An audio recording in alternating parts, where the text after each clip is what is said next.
আমি যদি মরে যাই, আমার সব ভুলের জন্য ক্ষমা চাই সবার কাছে। ক্ষমা করে দেবেন আমাকে। আমি চাই, আমার কয়েকটি ইচ্ছা আছে, তার মধ্যে আমি মারা যাওয়ার পর প্রথমেই বলবো, আমার লাশ যেন কাউকে দেখতে দেওয়া না হয়। অবশ্যই এটা খুব সিক্রেটলি যেন কবর হয়ে যায়।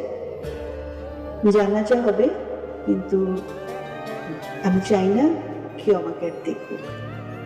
বড় হজ করব, বড় হজ করার ইচ্ছা রয়েছে, সেটা আমি উইশ করছি। আপনাদের সামনে দোয়া করবেন আমার জন্য, যেন আমি করতে পারি, কারণ সবার দোয়াও কাজে লাগে। আমার নিজের চেষ্টা তো রয়েছেই, আবার সবার দোয়া কাজে লাগবে ইনশাল্লাহ। সো দোয়া করবেন আমি যেন এটা করতে পারি। আমি মারা যাওয়ার পর টিভিতে ধুমধারাক্কা ছবি বা জনগণ দর্শকের কাছে আমার অনেক ছবি রয়ে গেছে, সেগুলো আপনারা যার যার মোবাইল থেকে ডিলিট করে দেবেন। এবং ছবি যদি সংরক্ষণ করতে হয়, তবে অবশ্যই মৌসুমী আর্কাইভে আমাদের আলাদাভাবে সংরক্ষণ করার ব্যবস্থা করতে হবে। সেখানে সবাই ছবি বা আমার কোনো কিছু যদি থাকে, সেটা সংরক্ষণ করার জন্য জমা দিয়ে দেবেন।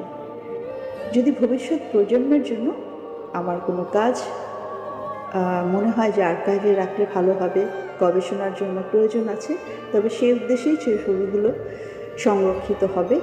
অবশ্যই বাছাইকৃত ছবিগুলোই আর্কাইভে জমা দেওয়া হবে, রাখা হবে, সেটা অবশ্যই ভালো উদ্দেশ্যে।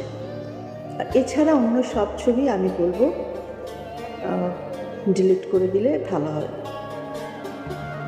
এছাড়া আমার কিছু উদ্দেশ্য রয়েছে, যেমন আমার কিছু সাংগঠনিকভাবে আমার মৌসুমী ওয়েলফেয়ার ফাউন্ডেশন থেকে যেসব কাজ করার উদ্দেশ্যগুলো রয়েছে, আমার সব ভক্তদেরকে আমি এটুকু অনুরোধ করে যাব যে এটাকে তোমরা সচল রাখবে সব সময়ের জন্য।